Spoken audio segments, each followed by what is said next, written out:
Hi friends, welcome back. ഞാനിന്നൊരു കഥ പറയാൻ പോവുകയാണ്. ഒരുപാട് കാലം പിറകിലേക്ക് നമ്മളെ കൊണ്ടുപോകുന്ന കഥ. ദിനോസറുകൾ വീണ്ടും ജീവൻ വെച്ച അത്ഭുതകരമായ കഥ. Jurassic park. അതൊരു സിനിമയായിരുന്നില്ല, അതൊരു സ്വപ്നമായിരുന്നു.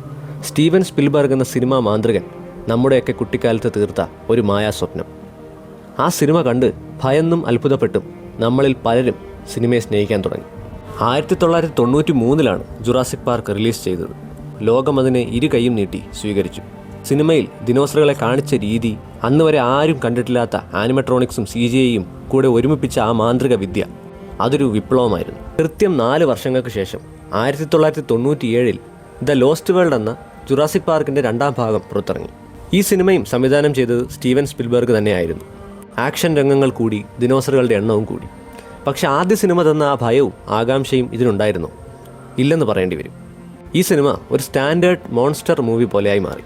ടീറക്സ് ഒരു നഗരത്തെ ആക്രമിക്കുന്ന രംഗം കണ്ടിരുന്ന നമ്മളൊക്കെ ആവേശം കൊണ്ടിരുന്നെങ്കിലും കഥാപാത്രങ്ങൾക്ക് ആദ്യ സിനിമയിലെ പോലെ ആഴം നഷ്ടപ്പെട്ടു. 2001 ജുറാസിക് പാർക്ക് 3 എന്ന സിനിമയോടെയാണ് ഈ ഫ്രാഞ്ചൈസിൻ്റെ നിലവാരം താഴേക്ക് പതിയെ പോകാൻ തുടങ്ങിയത്. ആദ്യ 2 സിനിമകളുടെ സംവിധായകൻ സ്പിൽബർഗ് ആയിരുന്നില്ല ഈ സിനിമ സംവിധാനം ചെയ്തത്. അതിൻ്റെ കുറവ് സ്ക്രീനിൽ വ്യക്തമായിരുന്നു. ഒരു കുടുംബത്തെ രക്ഷിക്കാൻ വേണ്ടിയുള്ള ഒരു സാധാരണ ദിനോസർ വേട്ട ചിത്രമായി മാത്രം ഈ സിനിമ മാറി. അതിലെ സ്പൈനോസോറസ് രംഗങ്ങൾ ആവേശമുണ്ടാക്കിയെങ്കിലും അതൊരു ടിപ്പിക്കൽ ദിനോസർ ചേസ് സിനിമയായി ഒതുങ്ങി. ആകപ്പാടെയുള്ള പോസിറ്റീവ് അലൻ ഗ്രാൻഡ് ഇതിൽ തിരിച്ചു വന്നു എന്നതാണ്. പിന്നീടൊരു നീണ്ട 14 വർഷം ജുറാസിക് പാർക്ക് എന്ന പേര് സിനിമാ ലോകത്തു നിന്ന് അപ്രത്യക്ഷമായി. ആ ദിനോസറുകളുടെ അലർച്ച നമ്മുടെ ഓർമ്മകളിൽ മാത്രമായി ഒതുങ്ങി. എല്ലാവരും കരുതി ജുറാസിക് പാർക്ക് എന്ന ഫ്രാഞ്ചൈസ് കാലഹരണപ്പെട്ടു എന്ന്. പക്ഷേ 2015 ജുറാസിക് വേൾഡ് എന്ന പേരിൽ ദിനോസറുകൾ തിരിച്ചെത്തി. ലോകമെമ്പാടുമുള്ള സിനിമാ പ്രേമികൾക്ക് അതൊരു പുനർജന്മം പോലെയായിരുന്നു. ആദ്യ സിനിമയുടെ ഒരു പുനരാവിഷ്കാരം. അടച്ചുപൂട്ടിയ പാർക്ക് വീണ്ടും തുറന്നു. പുതിയ ദിനോസറുകൾ, പുതിയ കാഴ്ചകൾ. ഇൻഡോമിനസ് റെക്സ് എന്ന പുതിയൊരു ഭീകരൻ ദിനോസർ കൂടി. ഈ സിനിമ വൻ സാമ്പത്തിക വിജയം നേടി. $1 ബില്യൺ മുകളിൽ കളക്ഷൻ നേടിയതോടെ ഈ ഫ്രാഞ്ചൈസിക്ക് ഇപ്പോഴും ജീവനുണ്ടെന്ന് അവർ തെളിയിച്ചു.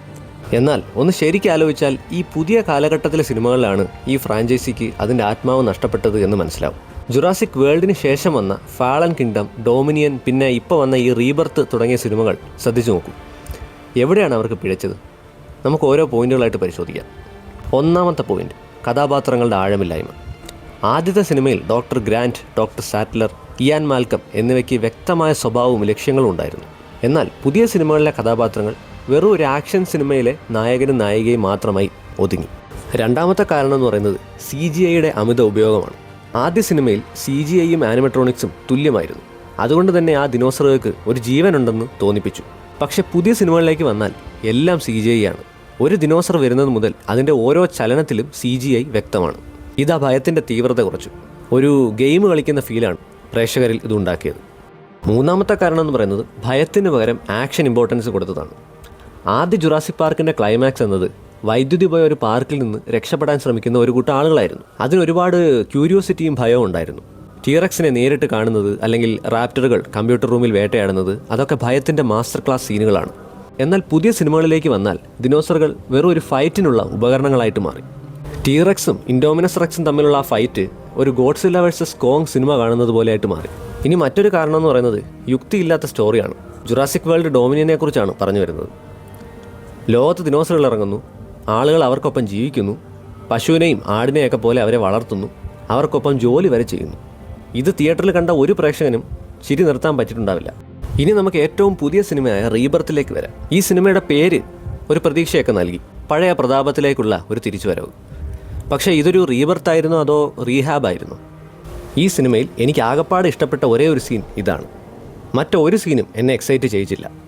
ഒരു കാര്യം സത്യമാണ്, സ്റ്റീവൻ സ്പിൽബർഗ് എന്ന പ്രതിഭയ്ക്ക് പോലും ജുറാസിക് പാർക്കിന് ശേഷം അതിനേക്കാൾ മികച്ച ഒരു ദിനോസർ സിനിമ ഉണ്ടാക്കാൻ സാധിച്ചിട്ടില്ല. പിന്നീട് വന്ന സിനിമകൾക്കൊന്നും ആ ഉയരങ്ങളിലേക്ക് എത്താൻ കഴിഞ്ഞില്ല. അവർ ദിനോസറുകളെ വലുതാക്കി, പക്ഷേ കഥ ചെറുതായിപ്പോയി. ഇനിയെങ്കിലും ഈ ഫ്രാഞ്ചൈസിക്ക് പഴയ പ്രതാപത്തിലേക്ക് മടങ്ങാൻ കഴിയുമോ? അതോ ലാഭം മാത്രം ലക്ഷ്യമിട്ട് അവർ ഇനിയും സിനിമകൾ ഇറക്കുമോ? എനിക്കറിയില്ല. പക്ഷേ ഒരു കാര്യം എനിക്ക് ഉറപ്പിച്ച് പറയാൻ കഴിയും, എത്ര പുതിയ സിനിമകൾ വന്നാലും ആ 1993 ജുറാസിക് പാർക്ക് എന്ന സിനിമ നമുക്ക് തന്ന ആ അനുഭവം, അത് നമ്മുടെ ഹൃദയത്തിൽ നിന്ന് ഒരിക്കലും മാഞ്ഞു പോകില്ല. അത് എപ്പോഴും ഒരു ക്ലാസിക്കായി തന്നെ നിലനിൽക്കും.